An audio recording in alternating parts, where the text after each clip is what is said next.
નમસ્કાર મિત્રો, આજના વિડીયોમાં છે શબ્દ સમૂહ માટે એક શબ્દ. તો ચાલો ચાલુ કરીએ. 1. અંગૂઠા પાસેની આંગળી એટલે કે તર્જની. 2. ઇન્દ્રનો અમોઘ શસ્ત્ર એટલે વજ્ર. 3.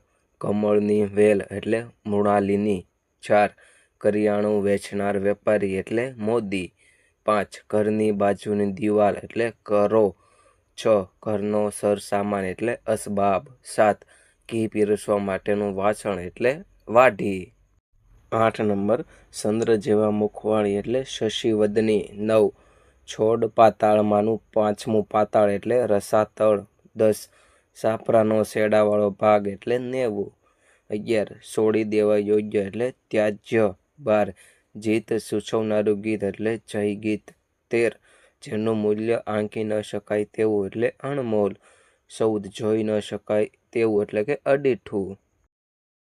15 નંબર, ઝાડની સાલનું વસ્ત્ર એટલે વલ્કલ. 16. દહીં વલોવવાથી નીકળતું સ્તવ એટલે ગોરસ. 17. દિશા અને કાળનો સમૂહ એટલે દિશકાળ. 18. દેવોની નગરી એટલે અમરાપુરી. 19. 1.5 માઇલ જેટલું અંતર એટલે કોશ. 20. ધનુષ્યની દોરી એટલે પણોશ. 21. નાશ ન પામે એવું એટલે અવિનાશી. 22 નંબર, નિયમમાં રાખનાર એટલે નિયતા. 23. પાણીનો ધોધ એટલે જલધોધ. 24. પ્રવાહની મધ્યમ ધારા એટલે મજધારા. 25. બીજા કશા પર આધાર રાખતું એટલે સાપેક્ષ. 26. બેસેની ભરી શાંતિ એટલે છન્નાટો. 27. ભંડાર તરીકે વપરાતો ભાગ એટલે ગજાર. 28. માથે પહેરવાનું વસ્ત્ર એટલે શિરભાગ.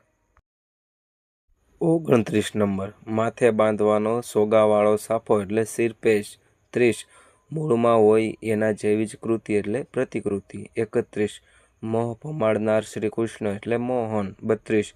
યુદ્ધ સડેલી વીરાંગના એટલે રણસંડી. 33. રથ હાંકનાર એટલે સારથી. 34. રહી રહીને પડતા વરસાદનું ઝાપટું એટલે સરવડું. 35.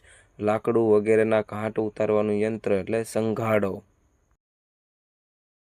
36 નંબર, વપરાશમાં ન રહેલો હોય તેવો ખાડિયો. 37. વસંત જેવી સુંદર ડાળી એટલે વિશાખા. 38. વસંત જેવી સુંદર સ્ત્રી એટલે ફાલ્ગુની. 39. વિનાશ જન્માવનાર કેતુ એટલે પ્રલય કેતુ. 40. વેદનાનો સિત્કાર એટલે આર્તનાદ. 41.